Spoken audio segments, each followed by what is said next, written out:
Jutaan buruh yang tergabung dalam Komite Aksi Upah mulai hari ini sampai hari Jumat melakukan mogok nasional di sejumlah daerah. Untuk mengetahui kegiatan mogok buruh ini, kita bergabung dengan reporter Tezar Aditya dan juru kamera Budi Manurung langsung dari kawasan industri Pulau Gadung, Jakarta.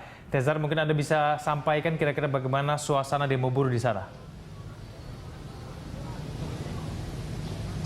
Ya, Egan, kembali buruh melakukan aksinya, ini adalah mogok kerja, dan kali ini dilakukan di berbagai kawasan industri di Indonesia. Saat ini saya sedang berada di kawasan industri Pulau Gadung, Jakarta Timur, di mana di sini merupakan salah satu titik perkumpulan konsentrasi buruh. Masa buruh juga berkumpul di sini. Tadi juga kami melihat bahwa buruh datang dengan ada yang berjalan kaki dari depan kawasan industri, ada juga yang konvoi menggunakan kendaraan roda 2. Dan mereka rata-rata berkonvoi ini menggunakan pengeras suara untuk mengajak kawan-kawan mereka yang masih terus bekerja di sini, karena sebagian diketahui bahwa perusahaan dan juga pabrik di sini masih beroperasi seperti biasa. Mereka juga mengajak, tapi ini dengan cara yang damai, dengan tidak cara sweeping dengan kekerasan, demikian.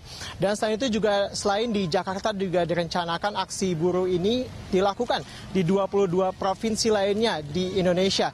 Sedikitnya hari ini ada 4 hingga 5 juta buruh yang melakukan aksi mogok kerja dan juga berkumpul bersama dengan buruh lain menyuarakan tuntutan mereka kepada pemerintah. Meskipun hingga saat ini belum ada rencana mereka untuk bergerak ke titik-titik objek vital seperti Istana Negara, kemudian kantor gubernur dan juga DPR MPR.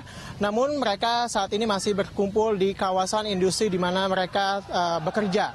Dan ini juga tidak menutup kemungkinan ke depannya bahwa nanti ada aksi buruh ini akan berlanjut ke objek-objek vital. Namun hingga saat ini mereka menyatakan belum ada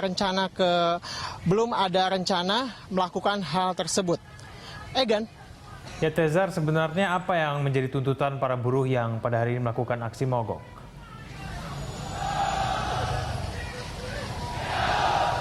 Ya, Egan, sebelum saya menjawab pertanyaan Anda, dapat dilihat di belakang saya ini massa dari berbagai serikat buruh mulai berkumpul di sini.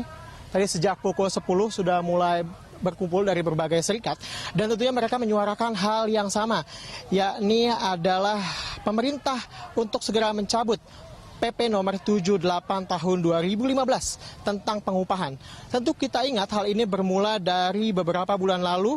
Pemerintahan Jokowi JK mengeluarkan paket kebijakan ekonomi keempat guna memberikan kepastian kenaikan upah dengan formula kenaikan buruh, yakni pertumbuhan ekonomi plus inflasi, dan hasilnya adalah nilai persentase dari upah buruh. Kita bisa contohkan bahwa misalnya pertumbuhan ekonomi Indonesia saat ini 5% ditambah dengan inflasi yang mencapai 5% menghasilkan 10%. Nah, 10% inilah yang nantinya digunakan sebagai persentase dari kenaikan upah buruh di Indonesia secara nasional. Dan inilah yang menjadi pertentangan dari buruh, karena buruh menyatakan bahwa formula ini tidak mesejahterakan mereka, karena diketahui bahwa ini akan pasti jumlahnya lebih kecil daripada tahun sebelumnya, karena menurut mereka maksimal dalam 5 tahun ini akan hanya mencapai 10%. Jika dengan formula ini, misalnya pertumbuhan ekonomi plus inflasi, yang kita tahu saat ini pertumbuhan ekonomi Indonesia juga sedang mengalami perlambatan.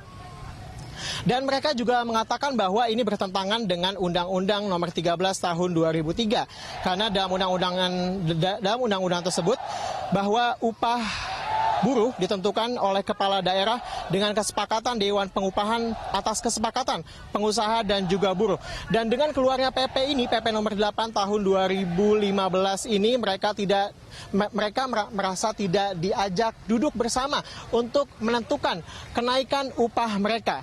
Demikian, Egan. Ya, Tezar, apabila mereka menolak formula kenaikan upah yang sampai saat ini sudah disepakati, lalu kemudian bagaimana dengan reaksi dari pemilik perusahaan ataupun para pengusaha berkaitan dengan demo buruh pada hari ini? Ya, sebelumnya jika kita melihat keterangan dari Ketua Asosiasi Pengusaha Indonesia menyatakan bahwa sebenarnya unjuk rasa yang akan berlangsung 24 hingga 27 November ini tidak sesuai dengan Undang-Undang Nomor 13 Tahun 2003. Yakni adalah bahwa mogok kerja itu diperbolehkan oleh undang-undang selama ini atas dasar adanya ketidaksepakatan antara pengusaha dan juga buruh. Namun dalam kasus ini ketidaksepakatan ada pada titik pemerintah dan juga buruh. Jadi Asosiasi Pengusaha Indonesia mengecam aksi mogok kerja dari tanggal 24 hingga tanggal 27 ini karena tentunya ini juga akan merugikan para pengusaha di Indonesia.